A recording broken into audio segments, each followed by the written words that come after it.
Hey everybody, Reds fan 1979 coming back at you with a special baseball card video. Hope everybody's having a great weekend so far. It's a bit cold out. Had some friends going to play disc golf today. It was a little too cold for me. I'm going to try and get out and run a little bit tomorrow. I've been a little sick off and on this week. So anyways, decided to do something fun. I have a bunch of cards at PSA for grading through a couple different groups. I think I have 16 outstanding. So I decided to take the small group of slabs that I do have. I have 15, and I made this little list of the PoP report with how many have been graded, and then how many have the grade that I got in my card, and then what percentage that was representative of the total. So, interestingly enough, as some of you might guess, the card that has the highest PoP that I have is this Griffey Jr.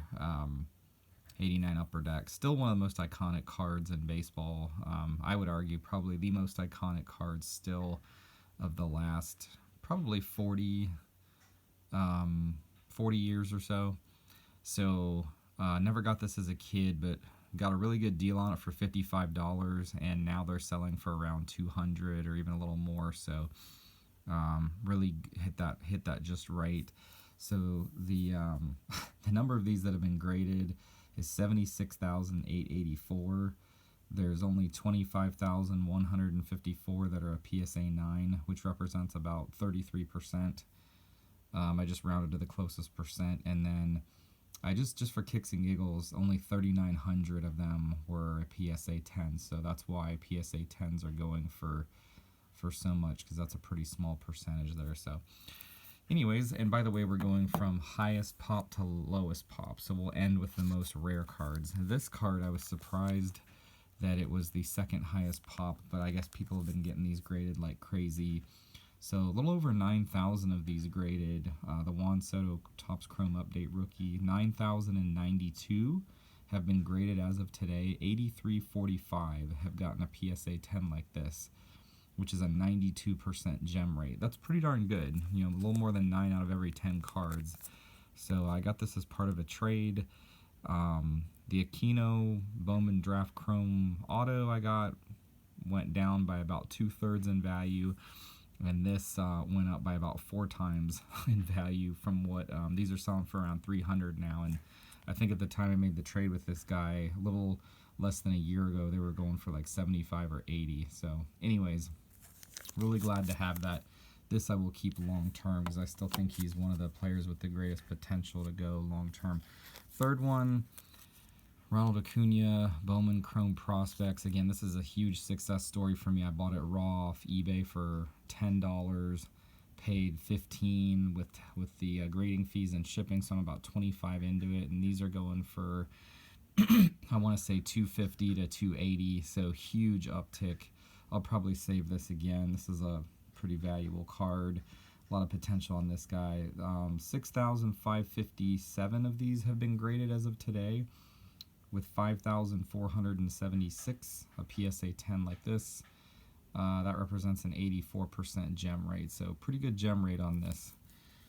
Alright, so that was the first 3, and those 3 are actually probably my top 3 valuable graded cards. Number 4 here is a 2015 Topps Chrome Chris Bryant in a gem 10. Let me see here. 1,778 of these have been graded, with 1,074 of PSA 10 like this. So that's right around 60% gem rate. So a little bit over 1,000 in the PoP. Good player, has struggled the last year or two, but I still like the guy. I bought this originally for $40 some years ago. Did a giveaway. Christopher won it, gave it to him, and then I bought it again for right around the same price, like $35, $40. So just hold on to that. The next one is a 2016 Bowman Prospects Vlad Jr. This is the paper. Another good story. I bought this for $10, $11 on eBay. Got it graded. This one's not worth quite as much because it's paper, but it just looked really good. All the corners look good, the centering. So let me see here. This one, 1,604 have been graded with 835 PSA 10s like this. So 52% gem rate. So a little bit harder to get a gem, just about 1 out of every 2. So consider myself fortunate to have that. I'll be holding on to that, as I think he's still got a lot of potential going forward. It'd be nice to have the Chrome prospect, but that's okay.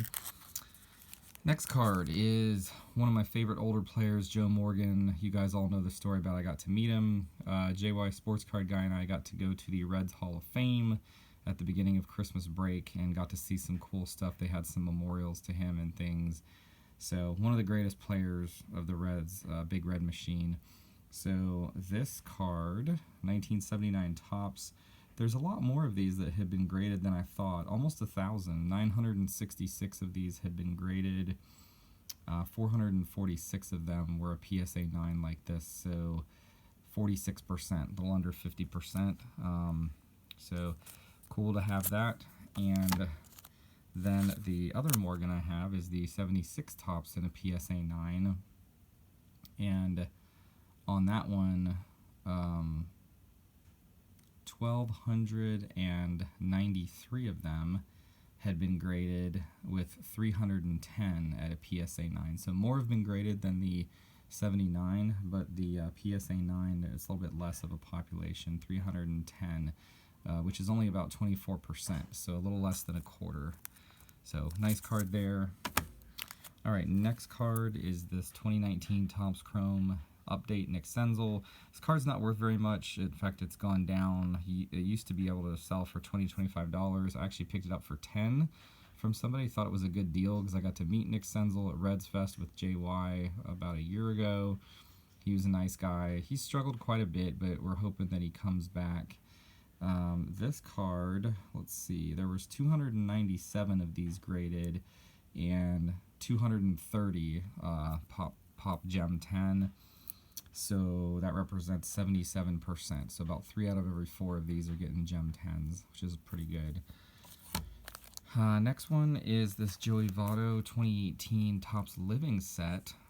Love these cards. Maiko turned me on to these. This is a card I bought for $5 and graded myself. Again, I'm into it, probably $17 to $20, and you might be able to get $25 or $30 for a Votto collector out of this, but I'm going to keep this for the super collection because it looks nice. Let me see here. We had 325 of these graded with 218 PSA 10s like this, so 67%, so about 2 out of every 3 are getting gems. The only thing usually that happens is the corners get a little soft or chipped in the back. Next one is this beautiful 2019 Topps Chrome Nick Senzel Sapphire Edition. These are amazing cards. I bought this for $30, I think, and then decided to get it graded. And this one, there's been a lot more pop since I last checked. I think when I last checked, I got this back 5 or 6 months ago, and I think at the time there was only 15 or 20.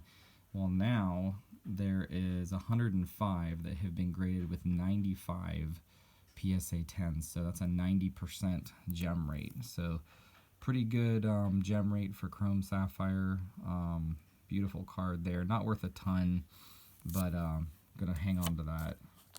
Loyal Reds fan. So this card is cool. This had a lot lower pop than I thought. The 2018 or 2008 Finest Votto rookie for my super collection. I actually got this at a card show as part of a trade. I want to say about 3 years ago. This guy had it as a trade value of $25, which I think is a steal. It's worth way more than that now. In fact, I haven't seen any of them go up on eBay for sale in several months. I've seen a few PSA 9s, but not 10s.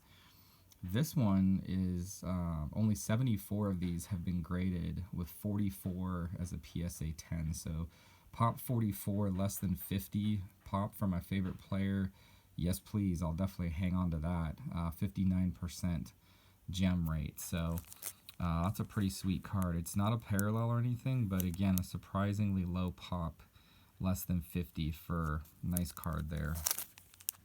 Next one is this 2008 Topps National Baseball Card Day. Votto, Mint 9. I picked this up. I believe I bought this at a card show. I want to say it was $10 or $15. Not very expensive, but again, something unique to add to the collection.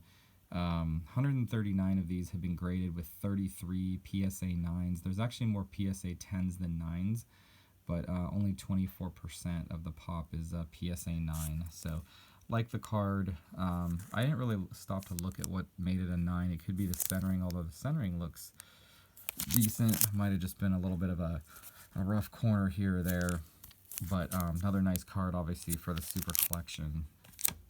Alright, now we're getting to the low pops here. We've got the last three. These are all insane how low these pops were. All three of these were pops less than 20, and this one I'm really shocked at. This Billy Hamilton, I picked this up at a local card show 3 or 4 years ago for $10, and that was when Hamilton was on the Reds. I really liked him, and of course, you know, he got traded, and I think he got traded again. I think last I checked he was on the Braves, but this is a nice card in a PSA 10. Again, it's not worth very much. It's probably worth what I paid or less, but this is only a pop, or I'm sorry, 41 of these have been graded, and there's only 16 PSA 10. So this is only a pop 16. I think it more has to do with the fact that not a lot of people were grading Billy Hamilton, other than probably some Reds fans here or there, rather than the rarity. But still pretty cool to have a card like that with a pop of 16. So just for the base Chrome draft pick from 2009 Bowman Chrome draft picks and prospects. So on that one, the gem rate was only 39%. So the last two, these are two of my favorite cards. This, I made a trade with somebody.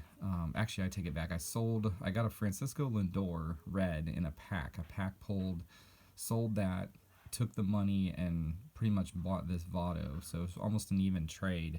I think I got it for 15, and then I submitted it for grading. But this card is just sharp. I mean, look at that shine, the background, the white of the uniform really sticks out. It's numbered to 25, 17 of 25. Would have been cool if it was his uniform number, but that's okay. So this one only 5 of them have been graded out of the 25, and it's a pop 4. 4 of the 5 are PSA 10s. The other one was a 9. So 80% gem rate, but pop 4 on this card. This is a sick card for any Votto collector, and definitely plan on keeping it in the Super Collection. And then last but not least, this card is just amazing. One of my only cards of Griffey Jr. in a Reds uniform. This was given to me in kind of a swapping of care packages from Silver Jackify, and I had doubts about whether to grade it or not because the centering looked a little thicker over here than here. I just wasn't sure, but really cool. It ended up, you know, it's a 10 out of 10, so it's a low numbered parallel already, and you know, with it being green, it's just kind of different. So I went and looked on the pop report for this. Only one of these had been graded, which is my card, so it's a pop 1. There's also a purple one that I think had a couple versions of graded, but this is my only pop 1 card. But it's really cool from an iconic player. We started with Griffey, we're finishing with Griffey. So I hope you guys have enjoyed this. Just my small stack of 15 PSA slabs that I own now. I don't buy a ton of graded cards, but I am getting a little bit more into it. So I love metrics and kind of looking at statistics and things. So I don't necessarily intend on selling any of these cards right now. I think I'll be keeping them in the collection, but just thought it was interesting to look at the pops and see. The pops on a lot of these cards have jumped way up, especially the Griffey, the Acuna, the Soto. You know, since prices have risen with Gary V coming out and saying everything, I think a lot more people are getting these graded, and it definitely tells. So large pops, I'll be curious to see how long those prices can be sustained that they're being sold for, but they still are in very high demand. So let me know what you guys think of this video. I hope you enjoyed it. Please comment below and tell me what your favorite card was. If you have any thoughts about any of these with respect to the pop or the prices they're going for now. Hope everybody has a great rest of your weekend, and please like, comment, subscribe.